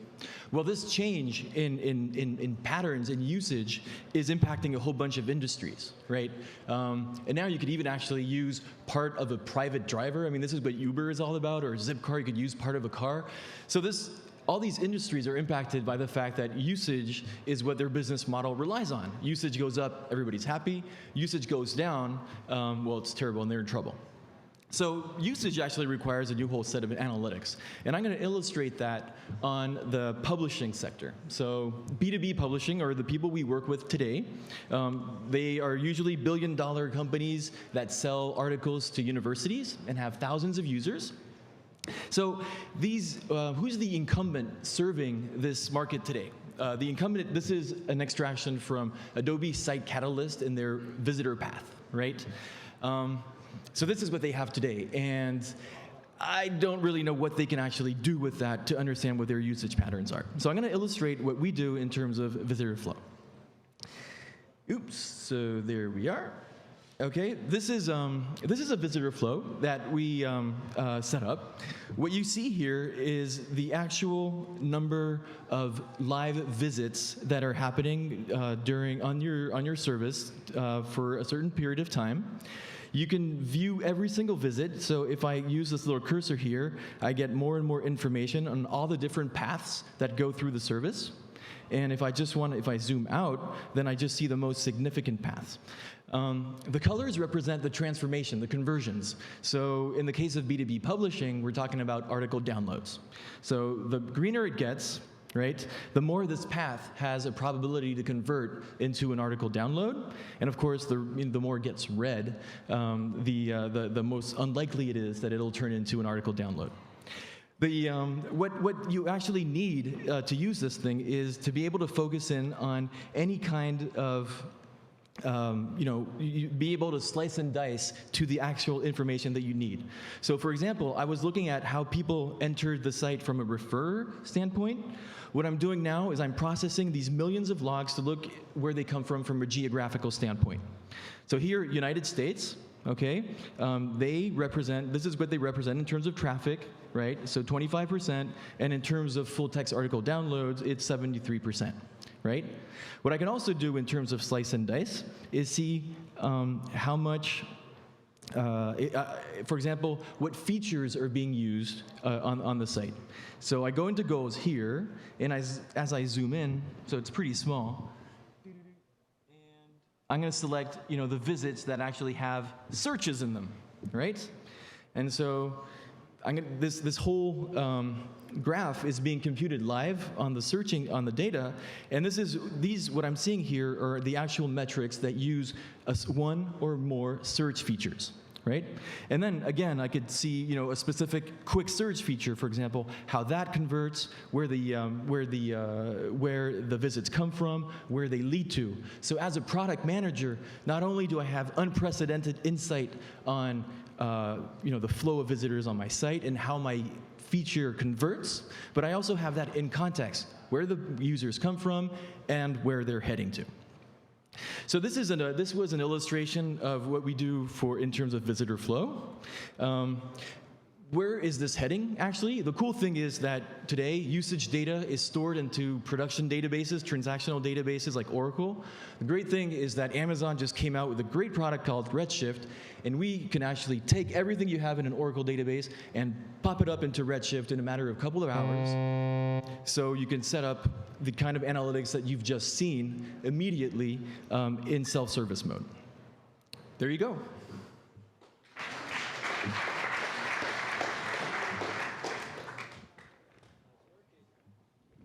Good stuff, Adrien. Thank you. Sarah, anything? Yes. Well, first of all, it was it was a really cool visual for your presentation. I appreciated that. Thanks. Yeah. So, who would you say is your biggest competitor here in this space? All right. Well, there's. Okay, the market that we're on right now, right? I mean, it's so I mentioned there was multiple industries in which we could address, but we're addressing the B2B publishers because these guys are in deep pain right now, and they have multi-billion-dollar businesses, right? So they're, and if you look at what these guys have, I mean, they were built by consolidating various companies and stuff, and so their internal tools today are web analytics. So that's why I mentioned Site Catalyst or Web Trends or these kinds of tools, or BI tools. Right, so MicroStrategy, and these legacy hard software that are in place don't provide the flexibility and the adaptability that we have here using these big data solutions. Okay. Now, other waves of competitors are coming up, like event-based tracking solutions. Right. But, like Kissmetrics or something. Right, yeah, exactly. Yeah. But, the issue here is that you have to be able to slice and dice through all these different dimensions. And so I just don't think that it's the right way, that kind of technology isn't adapted to all that slicing and dicing as much as this is right here. Okay. Jai, you have the floor. Hi, I work for a Fortune 500, or actually Fortune 100 ad agency, and the clients that we work with don't have a lot of the event tracking, goal tracking, engagement tracking that is listed within the tool that you have there. Does that have to manually be entered into their analytics and into their back end? And then the second piece of that, does that take into consideration the webmaster tool of the webmaster tool changes that have been occurring lately with Google and with Bing of not being able to have keyword tracking, event targeting, and also geographical information that's being hidden purposely? Okay, so can I just rephrase your question? I mean, is it specific to the, because we do work as well in the advertising space. But it's all just data. Yeah, it's all just data. But the interesting thing is that it's data that's kept at a very fine level of detail, right? So what we have here, I showed you visits, but it means we also store cookies, right? And so the kind of data that we get for advertisers that are using this kind of, our tools are actually data coming from real-time bidding platforms or, DoubleClick, DFA, and that actually provides data. It also uses DFA and DFP, you have to set it up manually. So if the advertiser or the client hasn't set up the event and goal tracking in advance, they don't have historical data and they don't have current data. Yeah, so you have to start collecting the data. So they have to set it up manually. So you have to set it up. What you can also do to collect data is to put we have a tracker as well, so you could put a pixel into any one of your banners. No way. Never. No. That would never happen. Well, we have clients who do that as a first party cookie.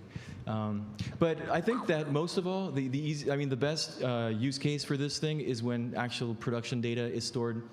If you have a production environment that has a database, and then we just suck that database, pump it into Redshift, into the cloud, and have that on a. Why wouldn't that work?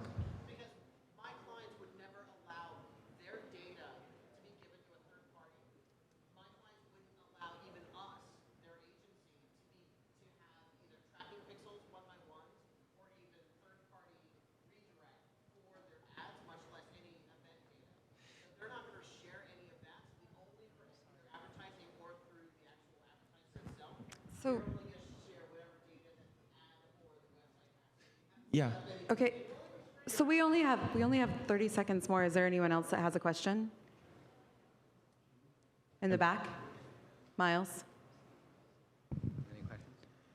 Last call for questions. We have 20 seconds.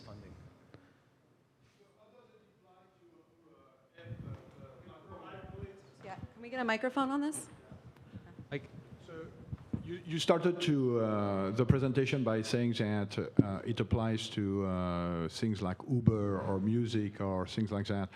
Can you extend a little bit on that and how Uber or a music sharing company will use that? Yeah. Or video, actually. Sure. So, I mean, what happens typically in a service like that is it grows very fast. And during that period, they don't really need advanced analytics like that. I mean, they do use stuff, but they are not into the optimization phase, right? Where you actually really have to understand in detail what users like, don't like, what contributes to growth, or what does not contribute to growth. In the publishing sector that we've seen, these people have, they have huge businesses that are stagnating or that are actually decreasing because of open source platforms, peer-to-peer sharing and stuff like that. So they have to go into the very fine level of details of where can we find, growth. And that is completely data-driven. So in the case of Uber or music, I mean, music, the tariff plans today are super simple, right? You sign up to Spotify, it's $10 a month, whatever you consume, whatever you use, and that's a typical market acquisition strategy. But I could bet that going down the road, maybe in a couple of years, 2-3 years from now, when the market's going to be saturated, they're going to have multiple different tariff plans, and all of that will be based on usage and analyzing usage data. Thank you. All right. Looks like we're officially out of time. And I think we're done. All right. Adrien. Thank you. Thank you. Good stuff. All right, folks. That was just a warm-up. All these guys are going to come back and do it again. That was a practice round. Now, we're done. We're officially done with the demos, but we're not done with the night just yet. So this is the open mic part of the night. So if you're looking to do something, I know, Alf, you wanted to say something, right? If you're promoting something, who knows? The people in the room have their ears wide open for opportunity. You might have what they're looking for or vice versa. So come on up. And in the meantime, we hope you guys are all chiming in here. Tonight, it looks like BrainBot might just be going away with a prize tonight. I'll be writing a check to you, my friend, for $0. No. We're working on it, I swear. Talk to Mark Lewis, right? That's the memo of tonight. But the winner tonight will go home with a subscription to Founder Suite, which is at least a little bit of something. Alf, come on up this way on stage.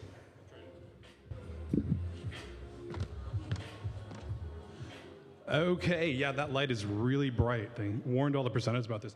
I get two, so I get a bonus thing. So my very good friend Chad, who can't be here tonight, but sent me in his stead, is starting up a youth transportation service here in San Francisco. They're piloting this fall. They have a school signed up, and they need a full-stack web developer. So if you are a full-stack web developer, and that sounds sort of interesting, it's Uber for busy kids, or School Bus 2.0 if you like. Great guy, great product. I am not a full-stack web developer, so I'm not going to be working on that. So that's my buddy Chad. You can ask me for details afterwards. It's chadnam, N-A-M, at google.com. My name's Alf. Hi. It's been, 7 years? 8 years since I've been on stage here. And now that I'm allowed to be in public, which is nice, I'm actually here just to say I'm working on an application for your Macintosh. I see a lot of you have them, called iStumbler. Release 100 is coming out really soon. If you like Wi-Fi or Bluetooth or network services, please have a look, give it a download. You can follow iStumbler on Twitter or Facebook, and we appreciate your support. That's all I got tonight. Thank you, Alf. Old school in the house. Sean Saunders in the house. Hey, good people. This is Sean, producer of the PR Summit. We are doing a little conference called the 5th Annual PR Summit on Tuesday, June 17th. We're going to have over 70 speakers, 2 stages. We're going to be giving away 2 tickets tonight, so tweet us at PR Summit. Awesome speakers. We're looking at a couple of things this year: digital storytelling, data-driven PR, content marketing, and social journalism. We have John Schwartz, USA Today, Paul Robowski, the new CEO of GigaOM, and a lot of other amazing speakers. We have over 75. So I invite you to check out prsummit.org. And of course, Sarah Burr is speaking on 2 panels, Lord, and Jai Decker over there, the very opinionated dude in the blue suit, is also moderating. So prsummit.org. Thanks. I think I'll be there too. Yes, you will. Look at this, I got 2 microphones. Who's next? We could kill it. Oh, you're leaving. He's like, yeah, I'm out of here. Is that it? Are we done? Are we done with this part? That was it? 2 brave souls? Yeah? Okay, so let's quickly look at the chart, and I would have to say that is anybody still in the process of voting?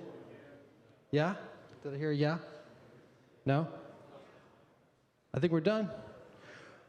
Let's congratulate BrainBot. Rohan, congratulations, my friend. Good stuff. Thank you for your presentation. You obviously resonated well with the crowd. And I will connect with you later about the Founder Suite stuff. Oh, Miles, it's getting real close now, look. Oh, wait a minute. Well, hold on a minute. Who's voting still? I thought we were done with this. I can't see. Oh. Manuel, you have to play the executive and call it. Shall we do 10 seconds? 3 seconds to go? 3 seconds. 1, 2, 3. Now it's done. Oh, awesome. Well, Contract Live came in a very, very close second. And I think I think we have to call for BrainBot. Okay, guys, so we don't want to hold you captive any longer. I want to give big thanks to everybody for being here. Big thanks to our sponsors and Microsoft and Telerik and Double Dutch and Merriman and UBIO, and I'm looking at my list here, and Fathom Law. All of you, I want to thank Social Greg for manning everything over here. I want to thank Manuel for building S17 Invest. I want to thank Jimmy G and his team for filming this, Brian Frost and the whole team at Mighty. Lisa, did somebody win something? Yeah, come on up. Quick, everybody's leaving. Okay. So thank you all for applying to our new Idea Lab. I just did a random drawing for all the folks that are here at SF New Tech. Now, part of the terms are that you have to be here to win. So if this person isn't here, then I'll just do a random drawing after that. So, drum roll. Thanks, Miles. Is there a Marwan Uziz in the house? Marwan was here earlier for sure. Where's Marwan? 5, 4, 3, 2, 1, next. Okay. 1 sec. What are we winning again? Huh? I'm giving away $300 towards your next Living Social Escapes adventure. Wow. That's like 1 massage in Napa. Okay, let's see. And the winner is... Go in here. Is that a special randomizer you have? Mm-hmm. Is there an Alan Mraz in the Alan house? Mraz in the house. Alan Mraz. Alan. 3, 2, 1, next. You guys are all on the edge of your seats for this. Ooh. Okay. While we're doing this, I want to thank my mom and dad for bearing with me tonight. They're in town, from out of town in the back there. They're all embarrassed. All right. And the winner is the Andrew D. Pankow. Andrew Pankow. Where's Andrew? Yeah! Come on up. Cash prizes and handshakes. And this is your email address, yeah? Andrew. Okay, I'm going to email you your All right. coupon code. Congratulations. Thank you, Lisa. Thank you, Microsoft. And listen, if you want to find yourself on this stage, apply to be here. Go to our website at sfnewtech.com/demo, or just go to sfnewtech.com and you'll see the button on the top. That's it. See you at the bar, folks. Thanks for coming down. You all rock. Thank you, Sarah, too. Yeah.